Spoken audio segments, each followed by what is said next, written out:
By the spring of 1850, the Ellison estate stood like a monument to sorrow, 3 stories of weathered whitewood and silent windows overlooking the black waters of the Alabama marshlands. The house had been built on old land, they said, land soaked through with something older than the family's name, something that refused to stay buried. From the moment you crossed its threshold, the air pressed close, heavy with the scent of damp cedar and something faintly metallic, like rust or blood. The first of the Ellison daughters to vanish was Clara, the eldest, a quiet girl with hair the color of straw and eyes that seemed always a little far away, as if she saw something no one else could.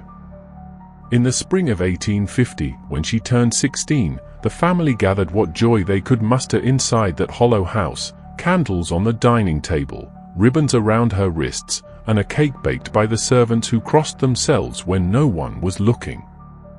But beneath the laughter, there was a tension that clung to the walls like mildew, something unspoken that made every sound feel too loud.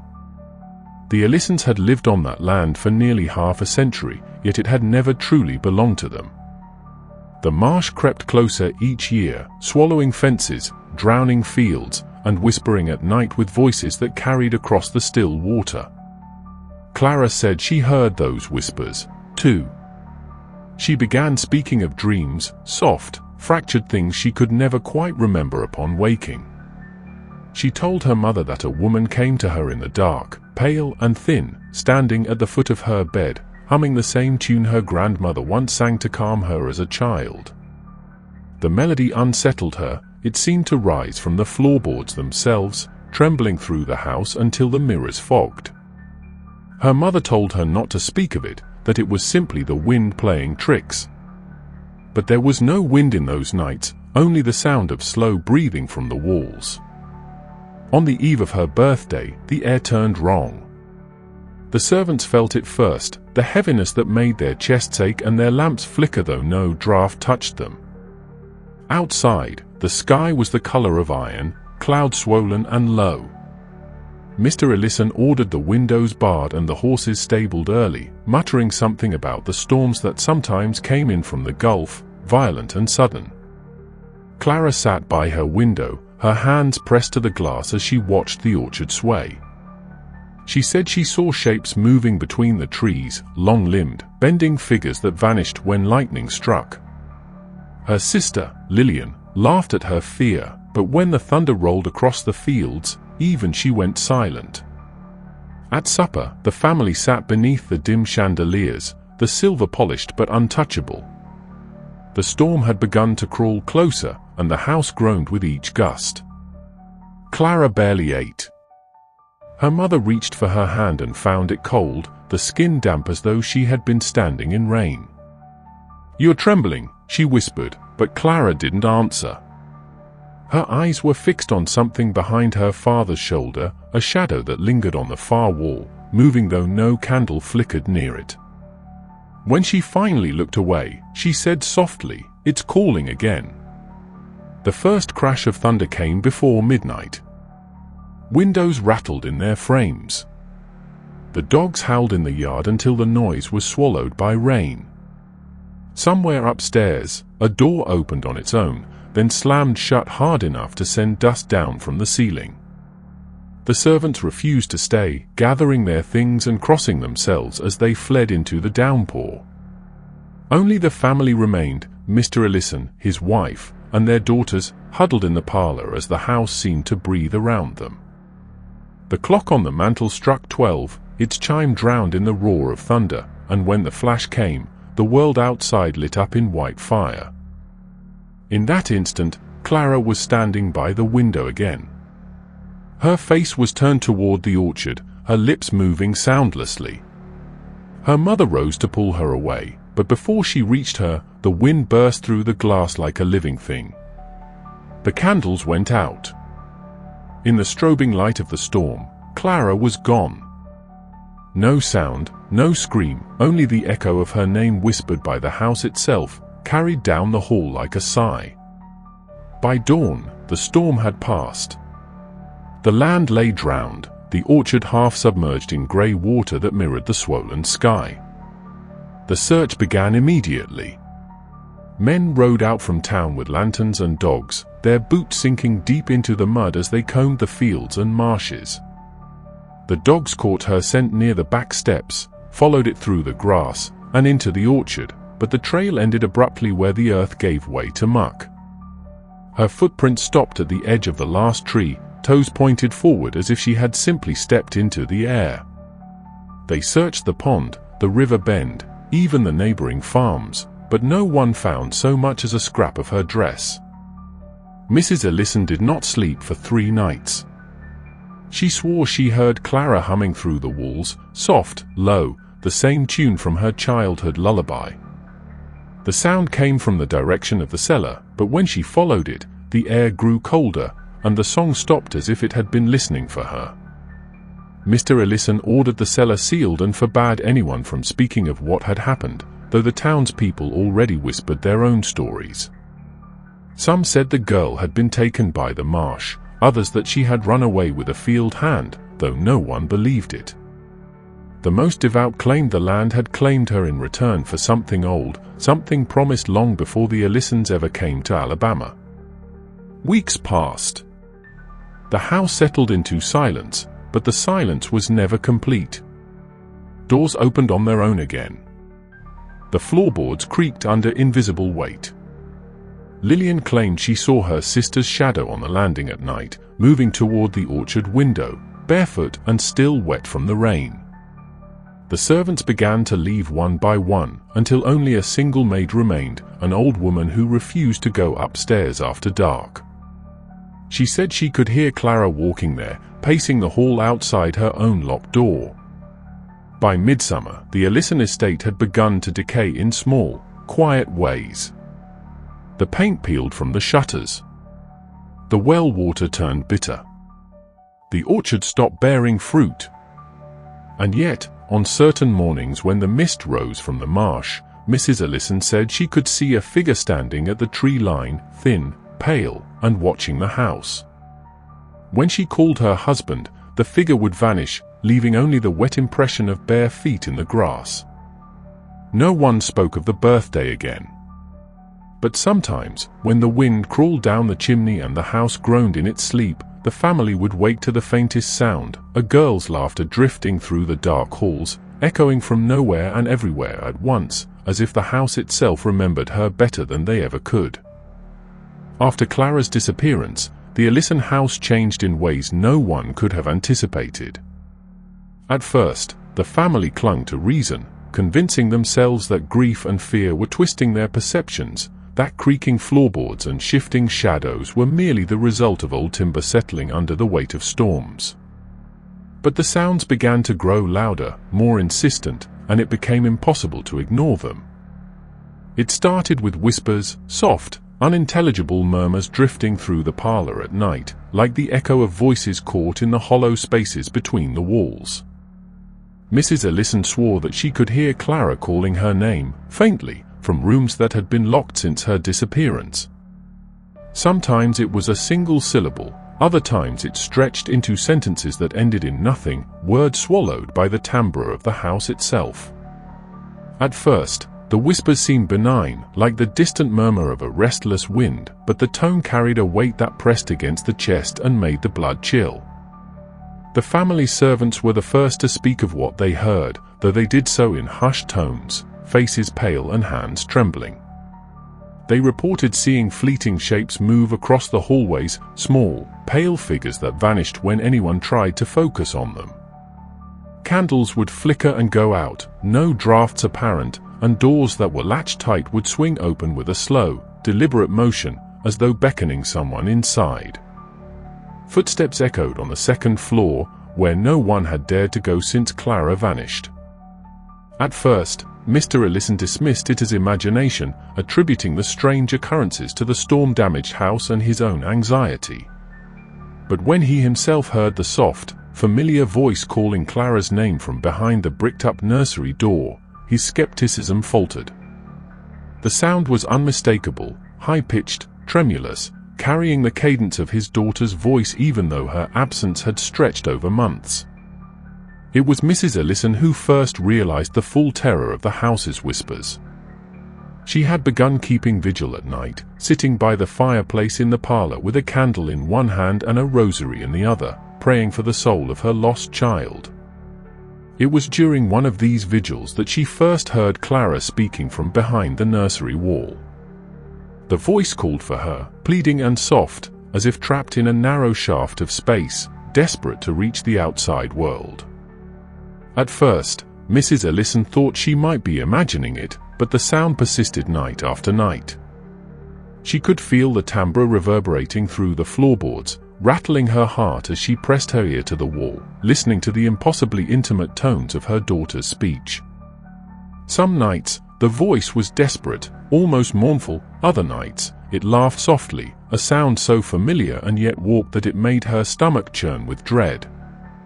Lillian, Clara's younger sister, was the next to witness the phenomenon.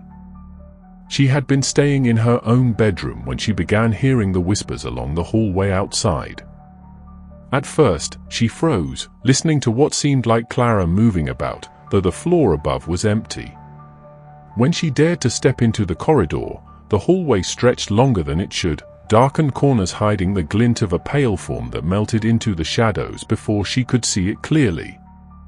The whispers followed her wherever she went, a constant murmur beneath the creaks of the house.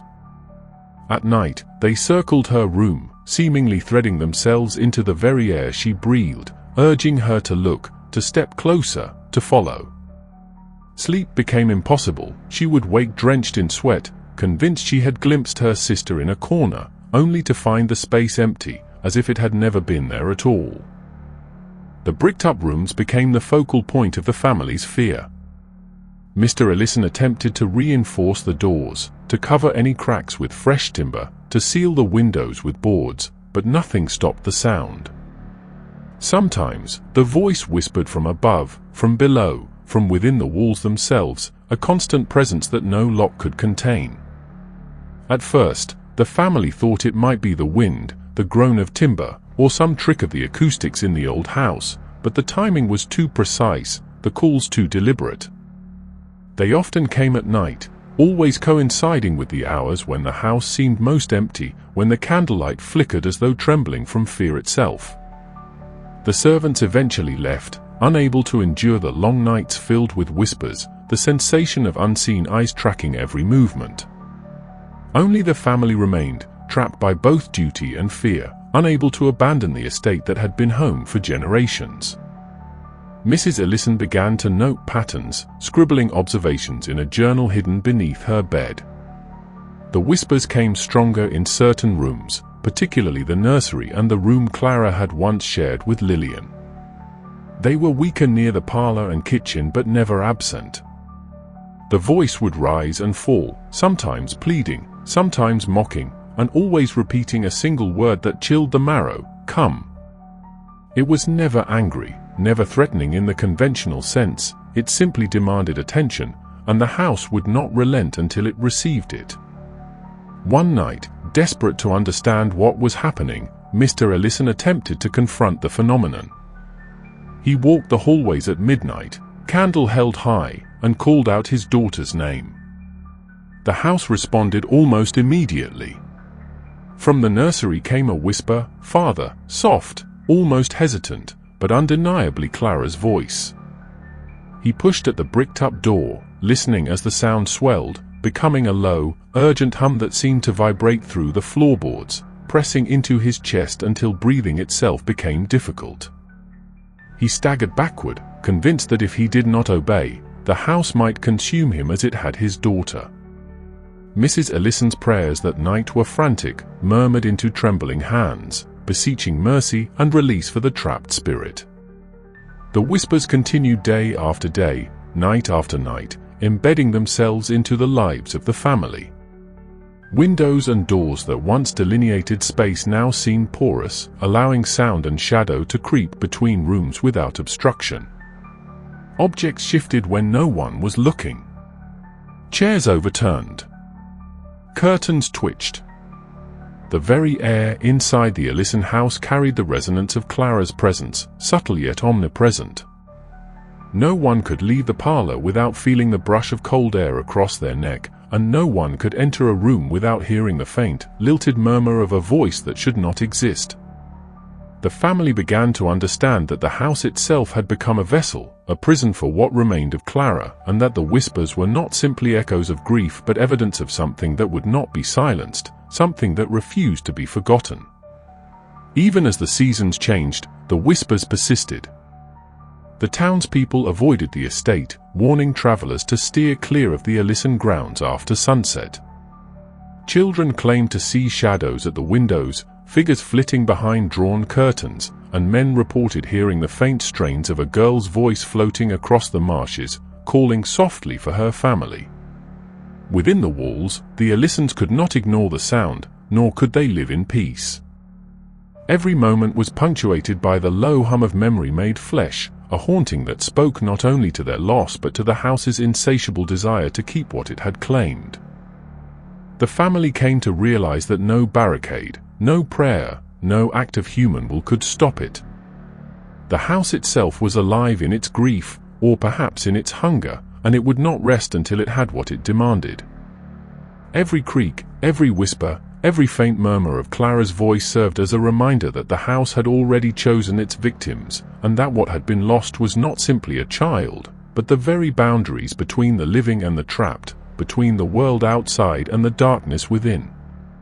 It was during a late summer repair, after yet another storm had beaten against the Ellison house with the relentless fury of wind and rain, that Mr. Ellison discovered the bricked-up doorway in the cellar. The storm had forced him to inspect the lower levels, where water had seeped through the old stone foundation and pooled in the corners, bringing with it the stench of rot and mildew. He had expected to find nothing more than the usual decay, warped beams, crumbling mortar, but behind a section of stonework that seemed out of place, he noticed a faint outline, a rectangle that had been carefully concealed beneath layers of plaster. His pulse quickened with a mixture of dread and curiosity, and with tools borrowed from the carpenter's chest, he began to chip away at the masonry. The bricks came loose slowly, each one falling with a hollow thud that echoed through the cellar like a muted drum. As the last brick was removed, a cold draught poured forth from the hidden chamber, carrying the scent of damp earth and something far fouler, like decay and iron mingled together, a smell that seemed to cling to the skin long after inhalation. The doorway was narrow, barely wide enough for a man to squeeze through, and the passage beyond was dim, lit only by the shaft of light Mr. Ellison brought with him. The air inside the room was thick and still, pressing down as though centuries of confinement had made it almost solid. At first, he could see little more than shadows dancing on the walls.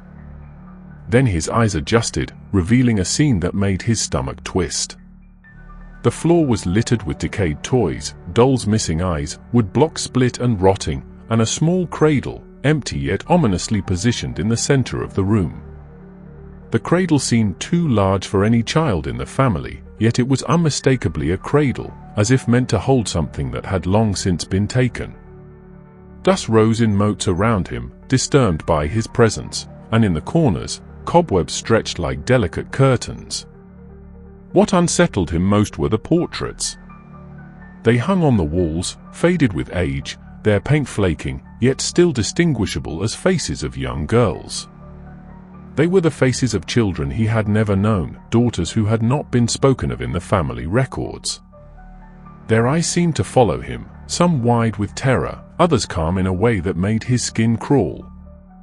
He realized that these were the daughters that the house had claimed over generations, though the family had kept no record of them.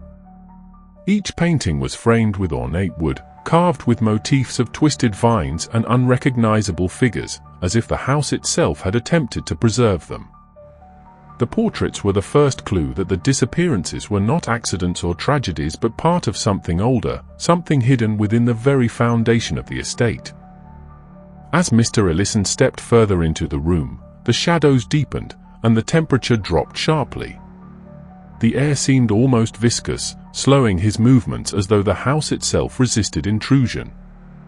His candlelight flickered across the walls, revealing more objects, small garments folded carefully yet aged to fragility, hair ribbons stiff with dust, and tiny shoes arranged as though waiting for the feet that would never wear them. The sensation of being watched intensified, and he could not shake the feeling that Clara, or the spirit that had taken her, lingered just beyond the light, observing, judging, waiting. Each breath he drew felt borrowed, each heartbeat loud in the oppressive silence of the hidden room.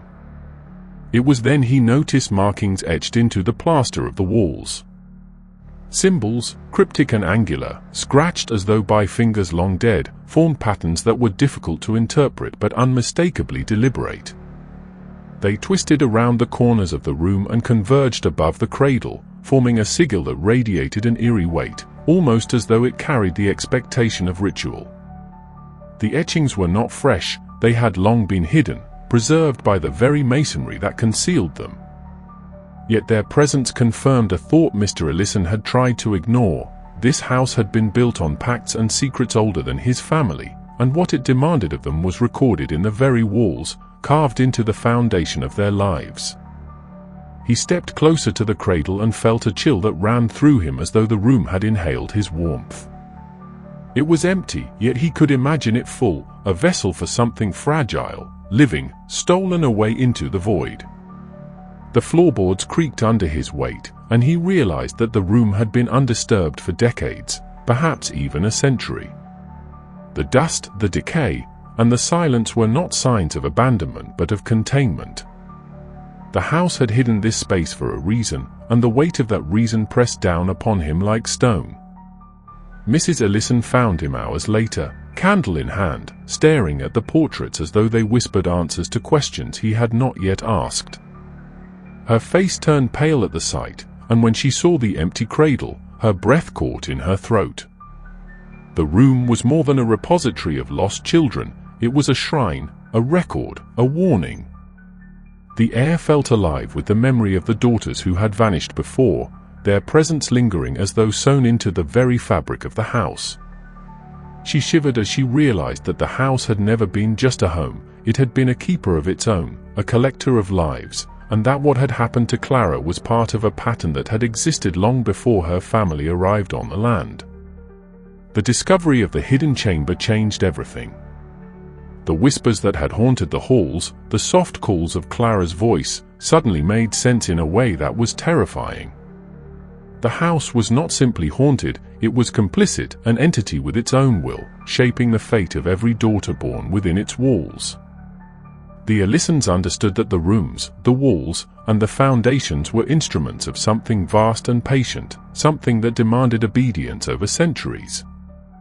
Each object in the hidden room, the dolls, the cradle, the garments, spoke to them of the inevitability of the house's hunger, of the careful preservation of what it had claimed, and the certainty that it would continue to claim again.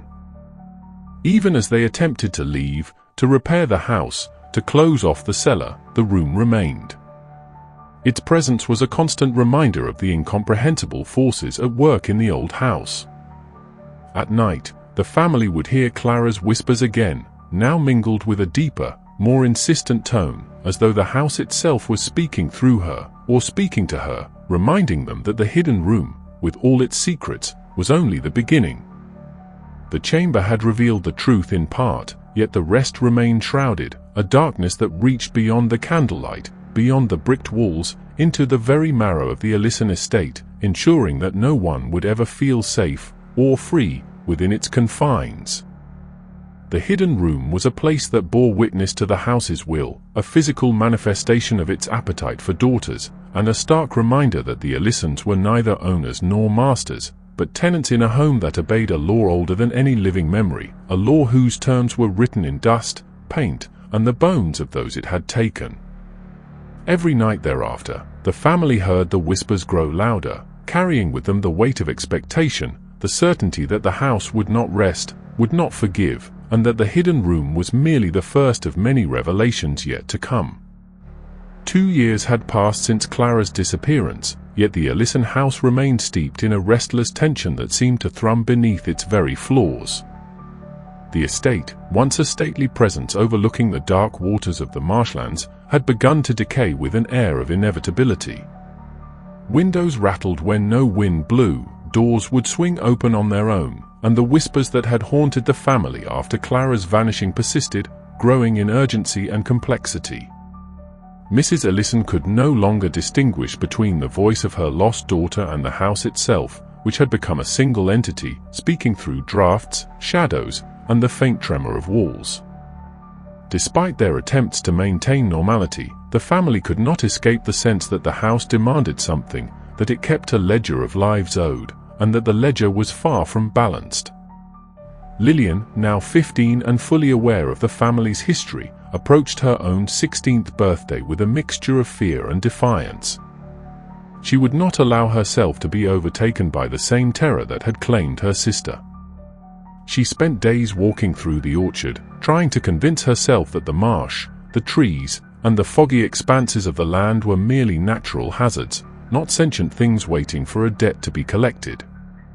But at night, the whispers crept into her room, carrying the soft, pleading intonations of Clara's voice, and she would wake in the dark, heart pounding, to find her curtains twisting unnaturally, as if stirred by unseen fingers. The house seemed to watch her, anticipating her movements, the very walls echoing with patterns of past vanishings. The night of Lillian's birthday approached with the same ominous precision that had preceded Clara's disappearance.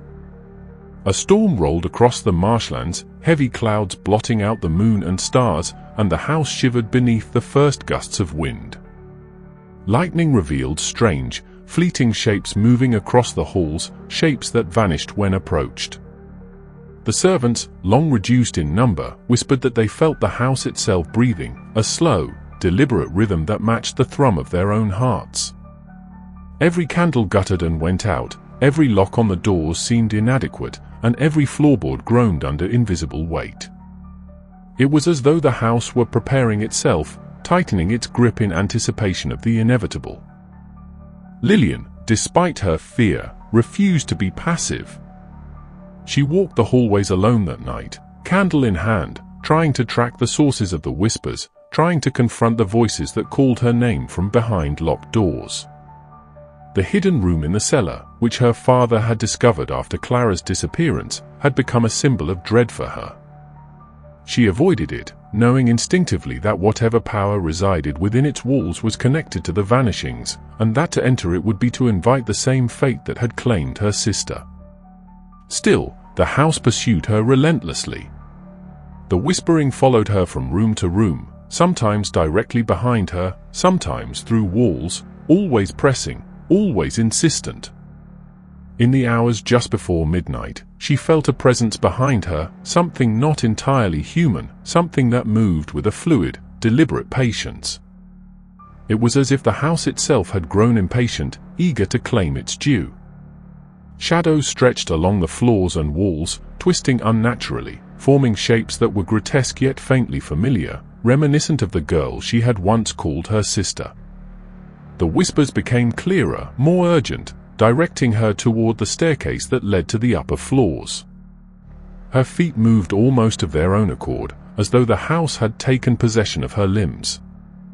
By the time she reached the top landing, the storm outside had escalated to a deafening roar. Rain battered the roof, lightning flashed through the broken shutters, and thunder rattled the beams with violent intensity. When she entered the corridor outside her old bedroom, the temperature dropped sharply, frost-like breath condensing in the air around her.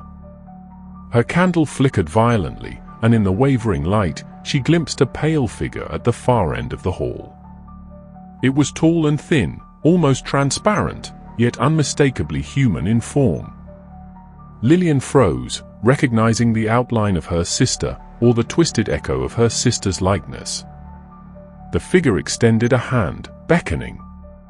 She tried to speak, tried to call out, but her voice caught in her throat. The house seemed to hold its breath, waiting for her to comply, the very walls pressing inward, amplifying the sense of inevitability. The servants, who had hidden in the kitchen, reported later that the sound of Lillian's footsteps ceased abruptly. A silence unlike any other enveloped the house, thick and suffocating, followed by the low, melodic hum that they recognized as Clara's voice, resonating from some hidden chamber, threading through walls and floors. It carried an almost imperceptible pattern, a rhythm that suggested both guidance and warning. When dawn broke, the storm had spent itself, leaving the grounds waterlogged, mud-streaked, and silent. The search that followed was as thorough and desperate as it had been for Clara, yet again, there was nothing to be found. The footprints ended at the hallway threshold, vanishing into thin air, as if Lillian had been absorbed by the house itself. Word of the second disappearance spread quickly through the surrounding community. Rumors, which had already swirled after Clara vanished, solidified into legend. The estate became a place avoided by travelers, children warned to stay away, and the local townsfolk whispered the moniker that would follow it for decades, the house that eats its own. Stories proliferated, of ghostly figures seen in upper windows, of voices carried on the wind, of shadows that moved independently of the occupants. Some claimed that the house required a daughter every 16 years, that it fed on innocence in a ritual as old as the foundation itself. The Ellisons themselves were reduced to wary inhabitants, unable to leave yet terrified to remain, caught in the orbit of a house that demanded tribute. Within the walls, the atmosphere shifted. The family could not eat, could not sleep, could not speak without hearing the whispers threading through the beams. Mrs. Ellison wept quietly, clutching her remaining daughters, muttering prayers and pleas to whatever force had claimed her children. Mr. Ellison, once a man of reason and authority, began pacing the halls at all hours, listening for sounds that might guide him, or perhaps warn him, though he never found them. The servants departed one by one, until only a few remained, trembling and silent, unwilling to stay overnight. The disappearances cemented a truth the family could no longer ignore: the house was alive with purpose, not malice in the conventional sense, but with an unyielding insistence that it would take what it demanded. It was not content to simply exist, it required the participation of those who lived within its walls, orchestrating events with an intelligence that was both terrifying and inscrutable. Every creak, every whisper, every flicker of candlelight became part of a pattern, a language that the family was beginning to decipher too late, a silent covenant between the living and the house itself. The second vanishing left the Ellisons hollowed, a family haunted not only by grief but by the certainty that their lives were subject to a predatory rhythm beyond comprehension. Lillian's absence was another mark of the house's dominion, another proof that whatever force had claimed Clara had not been sated. The estate remained, weathered and imposing, over the marshlands, a monument to sorrow and inevitability, a house that measured time not in days or months but in the presence and absence of daughters, each destined to be taken when the house deemed it necessary, each disappearance tightening the web of fear, silence, and unrelenting suspense that clung to its walls. As the years stretched on, the Ellisons lived under a cloud of dread that seemed inseparable from the walls of their estate. After the disappearance of Lillian, the remaining daughters grew up in quiet terror, acutely aware that their birthdays carried a weight heavier than celebration. The house had claimed two already, and every creak, every draft, every whispering shadow reminded them that it would not rest until it had taken its due. Mrs. Ellison, burdened with grief and the relentless insistence of the house, began searching the library for answers, poring over old ledgers, family Bibles, and journals left by ancestors whose handwriting was nearly illegible. It was there, beneath layers of dust and neglect, that she stumbled upon a journal bound in cracked leather, its pages yellowed and brittle, the ink faded but still readable. The handwriting was that of a long-dead forebear, whose words spoke of pacts and bargains, of rituals conducted in secrecy, and of a covenant sealed in blood generations ago to protect the family's wealth and prominence. The journal recounted how the land on which the Ellison estate was built had been purchased under unusual circumstances. The family's forefather had been granted the property by a man described only as the keeper of the soil, a figure who promised fortune and prosperity in exchange for a regular offering. At first, the demand was vague, a subtle expectation of obedience and sacrifice. Over the years, the covenant had solidified, codified in ritual, each act meant to preserve the family's holdings, the house itself becoming the instrument through which the pact was enforced.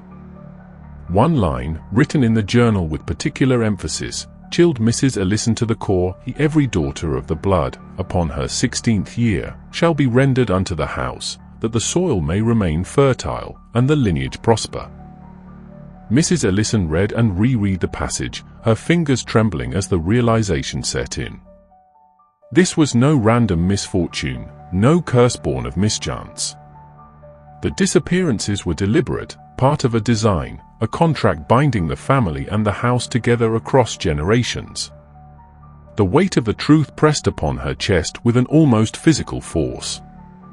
Clara had been taken because of the pact, Lillian as well, and the next daughter, the youngest remaining, was inexorably approaching her 16th birthday.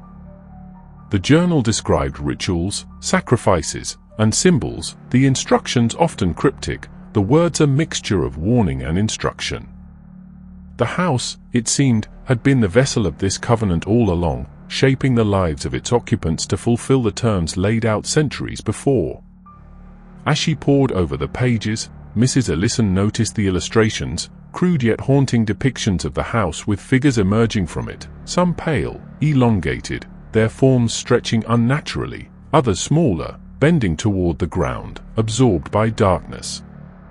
There were diagrams of rooms hidden beneath the foundations, symbols etched into beams and doorways, and references to the cellar, the very space where Mr. Ellison had discovered the bricked-up room with its decayed toys and empty cradle. It became clear that the house itself had been designed to fulfill the covenant, to prepare, to hold, and ultimately to take what was owed. The illustration showed that the offerings were not arbitrary, that the daughters were never intended to escape the house's will, that the house waited patiently until it was their time. Mrs. Ellison became consumed by the knowledge. The house's whispers, the shadows, the cold drafts, the inexplicable sounds, they were all mechanisms to guide the chosen daughter, to prepare her for what was expected. She realized that attempts to barricade doors, to pray, to flee, had been futile. The covenant's terms were older than the family, older than any human will. As her youngest daughter approached the threshold of 16, the journal's instructions became her obsession. There were mentions of protective measures, of invoking rites that could delay the house's appetite, but these required precision, courage, and knowledge that had been lost over time. She tried to decipher them, piecing together fragments, hoping that perhaps, by understanding the pact fully, she might forestall what was inevitable. The final entries in the journal were the most ominous.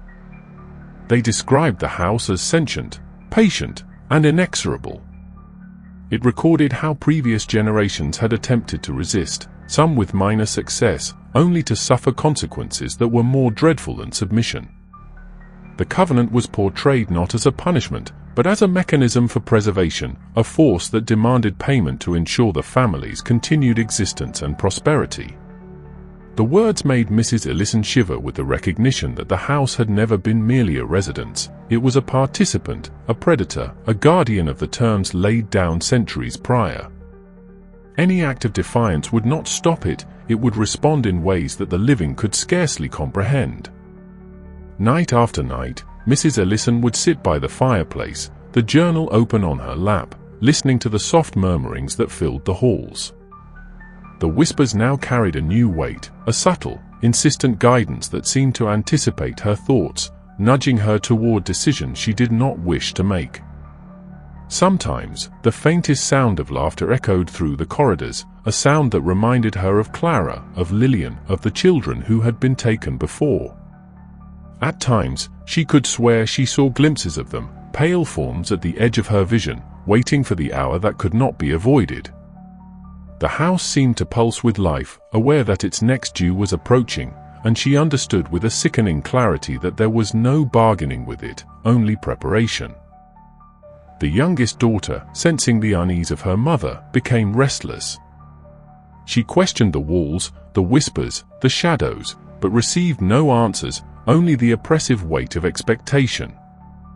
Mrs. Ellison tried to shield her, to delay the inevitable, but the house was patient, calculating, its presence woven into every plank, every beam, every room. It watched, and it waited, and it would claim its due precisely when the covenant dictated. Mrs. Allison's nights became consumed by plans, calculations, and prayers, by the frantic hope that knowledge could alter fate. She traced the patterns in the journal over and over, attempting to divine some loophole, some escape, some means of salvation, all the while aware that the house itself was aware of her efforts, silently mocking her and preparing for what it had long since determined must occur. The journal made clear that the disappearances were not acts of vengeance or whimsy but deliberate, ritualized events tied to the survival and prosperity of the Allison lineage. The house functioned as the instrument of that covenant, the mechanism through which the daughters were taken, the terms enforced. Mrs. Allison knew that the youngest's 16th birthday would mark the next chapter, that the house would move to fulfill the promise written long before any of them were born. And with that knowledge came the most harrowing realization of all: understanding the covenant did not grant control, only awareness. The house had already chosen, and the family had no true say in what was to come. It was waiting patiently, inexorably, preparing to exact its due once more, and nothing, neither prayers, nor barricades, nor tears, could change the outcome that had been written generations ago.